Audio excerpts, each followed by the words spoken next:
আসসালামু আলাইকুম সবাইকে। আশা করি সবাই ভালো আছেন। সবাইকে স্বাগত জানাচ্ছি আজকের ভিডিওতে। আমাদের আজকের ভিডিওতে আমরা এসইও অডিটের চেকলিস্ট সম্পর্কে জানব। আপনি যখন এসইও অডিট করবেন বা এসইও অডিটের কাজ করবেন, সেক্ষেত্রে আপনার একটা চেকলিস্টের প্রয়োজন হবে বা চেকলিস্টে কোন বিষয়গুলো আপনার রাখতে হবে, সেই বিষয়গুলোই আজকে আমরা জানব। তো চলুন আমরা ভিডিওর মূল টপিকে চলে যাই এবং আমাদের চেকলিস্টে কোন বিষয়গুলো আমাদের রাখতে হয়, সেই বিষয়টা আমরা জেনে আসি।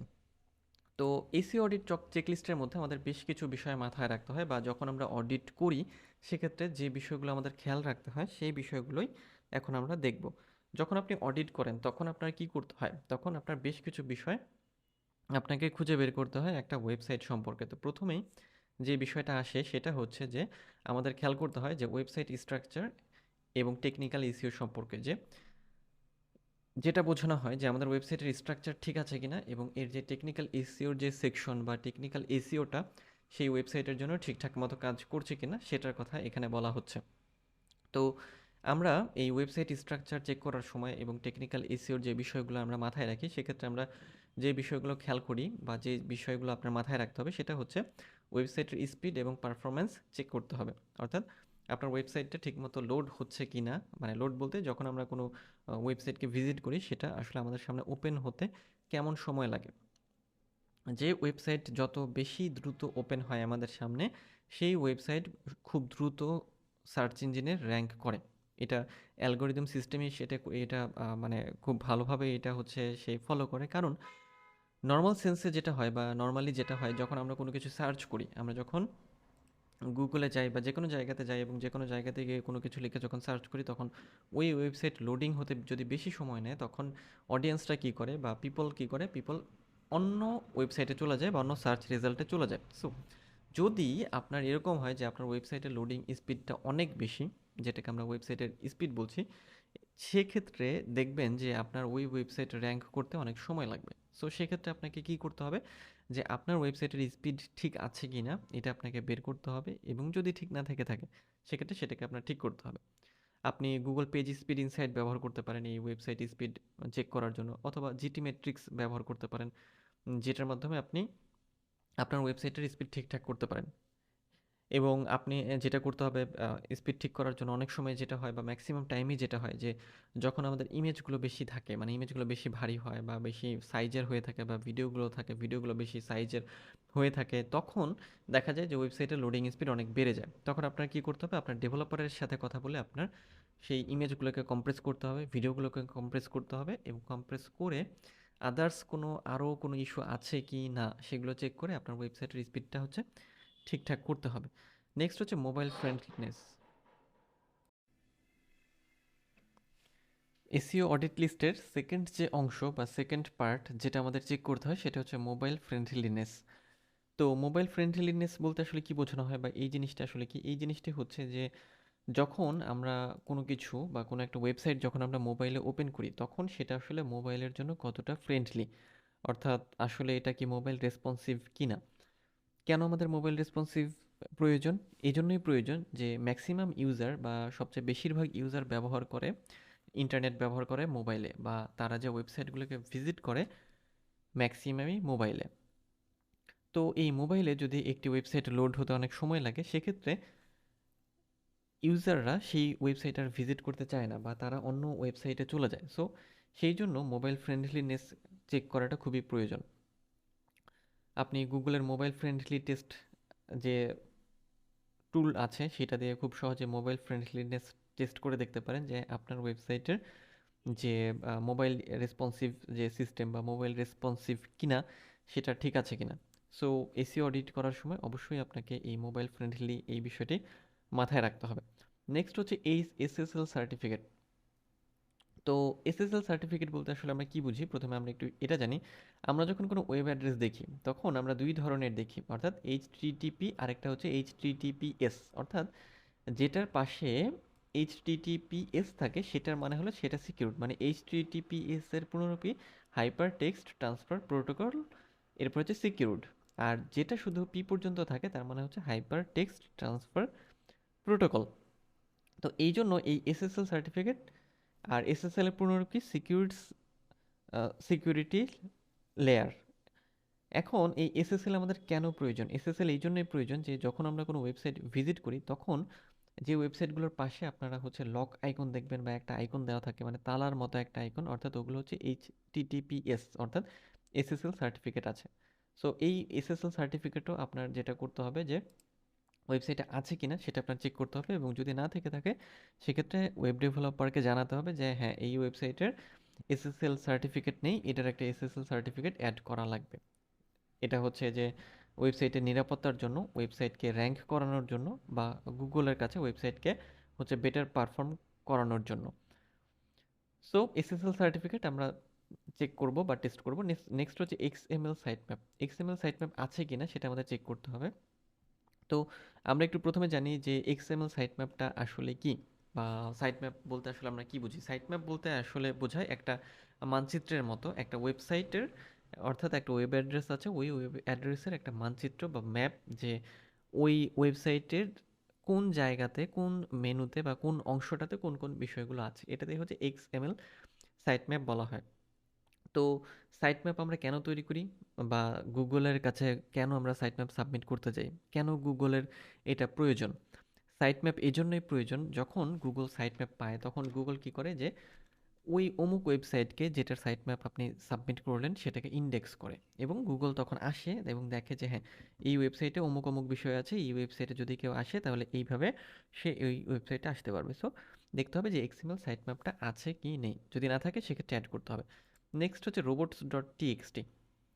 robots.txt বলতে কি বোঝায় সেটা হচ্ছে, প্রথমে আমরা জানি যে robots.txt কি। robots.txt হলো যে আমাদের ওয়েবসাইটে কোন কন্টেন্টকে বা কোন পোস্টকে বা কোন ওয়েব পেজকে আমরা সার্চ ইঞ্জিনকে ক্রল করতে দিতে চাই, আর কোনটাকে করতে দিতে চাই না। অর্থাৎ বিষয় হচ্ছে এরকম যে আমাদের ওয়েবসাইটের এমন কোনো পেজ যদি থাকে যেটা আমরা চাই না যে সার্চ ইঞ্জিন ক্রল করুক বা সার্চ রেজাল্টে দেখাক, সেক্ষেত্রে আমরা robot.txt এর মাধ্যমে আমরা সার্চ ইঞ্জিনকে মানে বোঝাতে পারি যে হ্যাঁ আমাদের ওয়েবসাইটের অমুক পেজটা তুমি ক্রল করো না, এটা আমরা দেখাতে চাই না। সো এটাও আমরা হচ্ছে ক্রিয়েট করব প্র্যাকটিক্যালি ওয়ার্ডপ্রেস ওয়েবসাইটের মধ্যে। নেক্সট হচ্ছে ওয়েবসাইট আর্কিটেকচার সম্পর্কে জানি আমরা।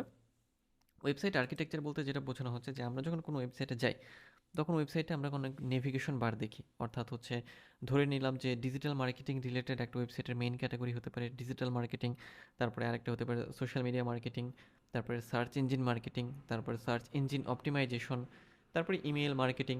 এগুলোর মধ্যে আবার অনেক সাব ক্যাটাগরি হতে পারে।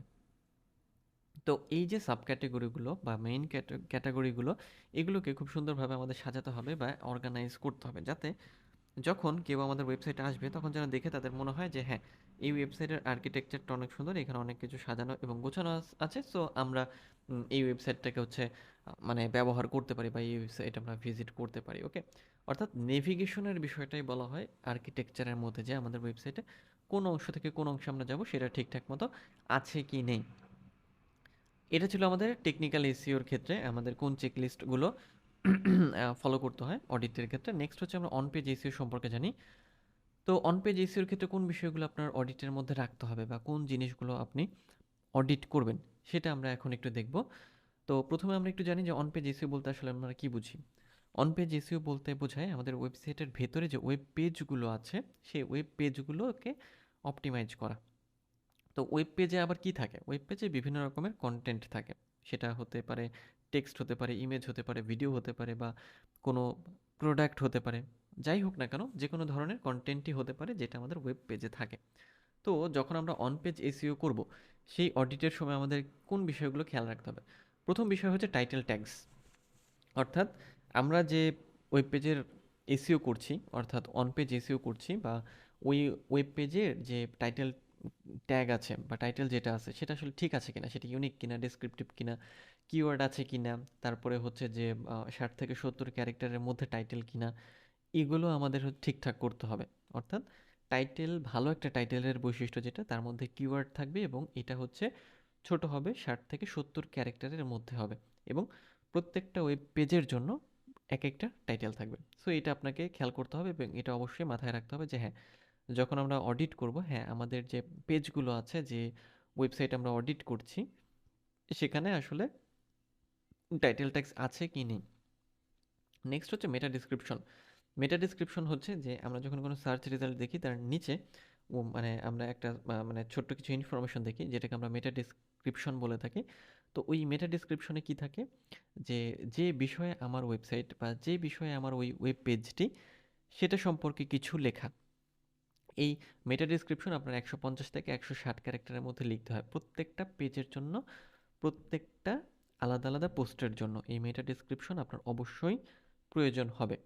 ওকে, নেক্সট হচ্ছে হেডার ট্যাগস। অর্থাৎ হেডার ট্যাগস বলতে বোঝে H1 H2 H3 বা H4 যে সাব হেডগুলো। অর্থাৎ যখন আমরা কোনো আর্টিকেল লিখি বা আমরা কোনো ব্লগ পোস্ট লিখি বা আমরা কোনো কন্টেন্ট লিখি, তখন তার মধ্যে H1 H2 H3 ট্যাগ থাকে।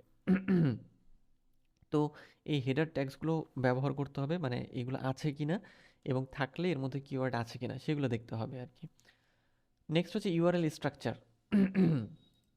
ইউআরএল স্ট্রাকচার বলতে বোঝায় আমরা যখন কোনো মানে অ্যাড্রেস দেখে থাকি, ওয়েব অ্যাড্রেস দেখে থাকি, সেখানে আসলে আমাদের ইউআরএল স্ট্রাকচারে আমাদের আমাদের যে টাইটেলটা আছে ওটা থাকতে হবে। যদি না থেকে থাকে সেক্ষেত্রে আপনার এটাকে অ্যাড করতে হবে। ওকে, নেক্সট হচ্ছে কিওয়ার্ড অপটিমাইজেশন। এটাও খেয়াল করতে হবে যে কিওয়ার্ডগুলো সঠিকভাবে হচ্ছে অপটিমাইজ করা হচ্ছে কি না। আমাদের কিওয়ার্ড রিসার্চ করতে হবে প্রত্যেকটা ওয়েব পেজের জন্য এবং ওই কিওয়ার্ডগুলোকে আমাদের পাঞ্চিং করতে হবে বা অ্যাড করতে হবে আমাদের ওই যে পেজ আছে সেই পেজের মধ্যে। এরপরে ইমেজ অপটিমাইজেশন ঠিক আছে কিনা, ইমেজগুলো ঠিকঠাক মতো অল্টারনেটিভ টেক্সট বা অল্ট ট্যাগ দেওয়া আছে কিনা, সুন্দরভাবে কম্প্রেস করা আছে কিনা, ফরম্যাটিং করা আছে কিনা, এই জিনিসগুলো আপনাদের চেক করতে হবে। আর নেক্সট হচ্ছে কন্টেন্ট কোয়ালিটি। অর্থাৎ যে পেজের জন্য আমরা এসইও করছি, অ্যাকচুয়ালি শুধু পেজ না, আমরা আসলে সম্পূর্ণ ওয়েবসাইটের জন্যই অডিটটা করি। তো যে ওয়েবসাইটের জন্য আমরা অডিট করি সেই ওয়েবসাইটের আসলে কন্টেন্টের কোয়ালিটিটা আসলে কি, কোয়ালিটি ভালো কিনা, মানে সাজানো গোছানো সুন্দর ইউনিক কন্টেন্ট কিনা। যদি ইউনিক কন্টেন্ট হয়ে থাকে সেক্ষেত্রে ওই কন্টেন্ট কিন্তু অডিয়েন্স বেশি পরিমাণে পড়বে বা বেশি পরিমাণ ট্রাফিক এঙ্গেজ হবে। সো এই বিষয়গুলো হচ্ছে অন পেজ এসিওর সময় খেয়াল রাখতে হয়। তো আজকে আমরা মেইনলি জানলাম যে টেকনিক্যাল এসিওর কিছু অডিটের সময় যে বিষয়গুলো খেয়াল রাখতে হয় সেটা, এবং অন পেজ এসিও। তো অন পেজ এসিওর মধ্যে যে বিষয়গুলো আমাদের মাথায় রাখতে হয় অডিটের সময় সেটা হচ্ছে টাইটেল ট্যাগ ঠিক আছে কিনা, মেটা ডেসক্রিপশন আছে কিনা, হেডার ট্যাগস আছে কিনা, ইউআরএল স্ট্রাকচার ঠিক কিনা, কিওয়ার্ড অপটিমাইজেশন ঠিকঠাক মতো করা হয়েছে কিনা, ইমেজ অপটিমাইজেশন হয়েছে কিনা এবং কন্টেন্ট কোয়ালিটি ঠিকঠাক আছে কিনা। তো আমাদের আজকের ভিডিও এই পর্যন্তই। নেক্সট ভিডিওতে আমরা অফ পেজ ইস্যু এবং ব্যাকলিঙ্ক সম্পর্কে আলোচনা করব। তো দেখা হচ্ছে পরের ভিডিওতে। সে পর্যন্ত সবাই ভালো থাকবেন।